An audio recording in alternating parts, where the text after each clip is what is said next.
ഈശോ മിശിഹായിക്ക് സ്തുതിയായിരിക്കട്ടെ. ഈശോ മിശിഹായിൽ സ്നേഹിക്കപ്പെടുന്ന ദൈവജനമേ, ദൈവത്തിൻ്റെ പ്രത്യേകമായ കാരുണ്യവും സ്നേഹവും സൗഖ്യവും നമ്മുടെ ജീവിതത്തിൽ വന്ന് നിറയട്ടെ എന്ന് പ്രാർത്ഥിക്കുന്നു. നമ്മുടെ ഓരോ ദിവസവും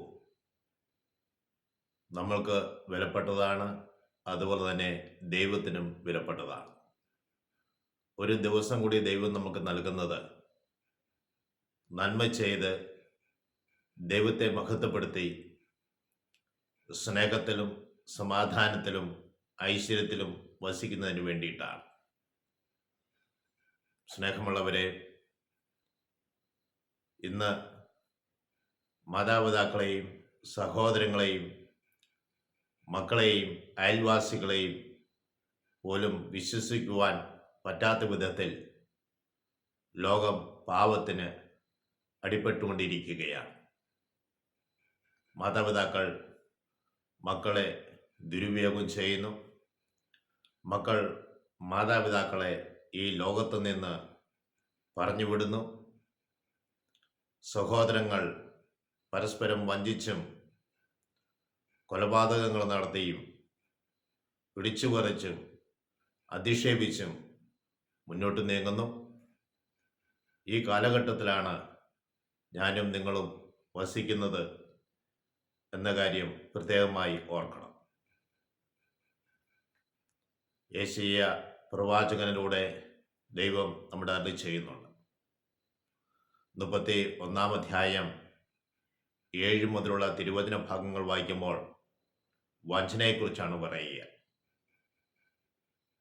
കൂടെ നിന്ന് വഞ്ചിക്കുന്ന ഒരു സമൂഹം. അവിടെ ഇങ്ങനെയാണ് പറഞ്ഞു വെക്കുക: വഞ്ചകന്റെ വഞ്ചന തിന്മയാണ്. വഞ്ചകനിൽ നിന്ന് വഞ്ചന മാത്രമേ പുറപ്പെടുകയുള്ളൂ. പക്ഷെ വഞ്ചകനെ തിരിച്ചറിയാൻ പ്രയാസമാണ്.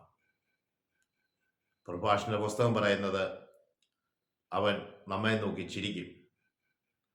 അവൻ നമ്മുടെ പക്ഷത്താണെന്ന് കരുതുന്ന രീതിയിൽ അവൻ നമ്മളോട് സംസാരിക്കും. എന്നാൽ അവൻ നിന്നെ നിന്ദിക്കുകയും നിന്നെ വലിച്ചു കീറുകയും നിനക്കുള്ളതെല്ലാം അപഹരിച്ചെടുക്കുവാൻ തക്കം പാർക്കുകയും ചെയ്യും. യെശയ്യാ 31:7 പറഞ്ഞു വെച്ചു: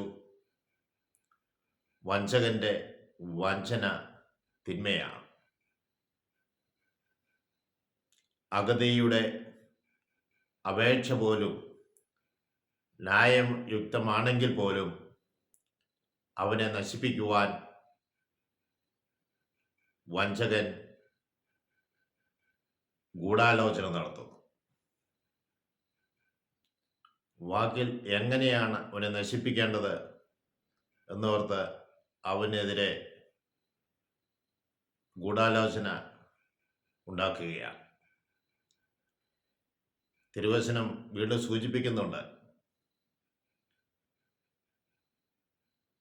അവിടെ പറയുന്നത്, കുലീനതയുള്ളവർ കുലീനമായ കാര്യങ്ങൾ നനയ്ക്കും.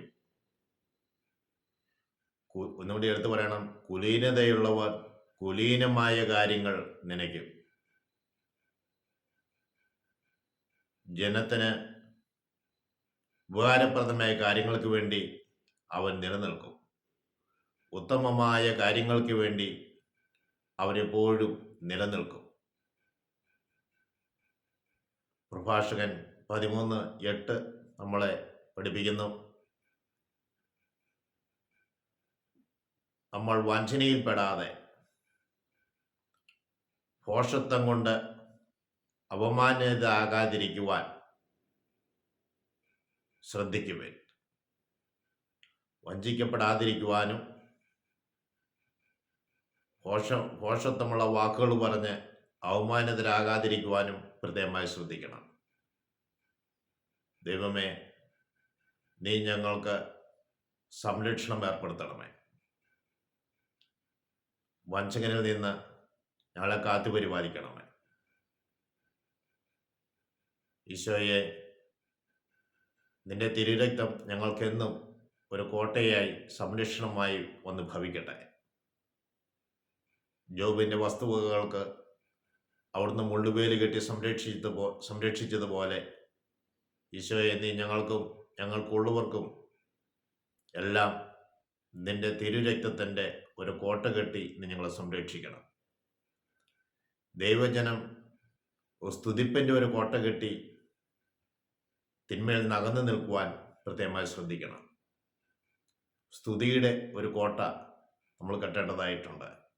ദൈവത്തെ മഹത്വപ്പെടുത്തുന്ന, ദൈവം വഴി നടത്തുന്ന വലിയ കാരുണ്യത്തെ ഓർത്ത് ദൈവത്തെ നിരന്തരം സ്തുതിക്കുവാനും അവിടുത്തെ മഹത്വപ്പെടുത്തുവാനും നമുക്ക് കഴിയണം.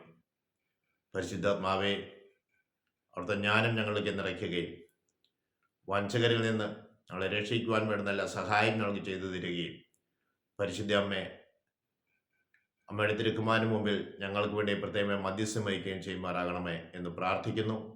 പിതാവിനും പുത്രനും പരിശുദ്ധാത്മാവിനും സ്തുതി.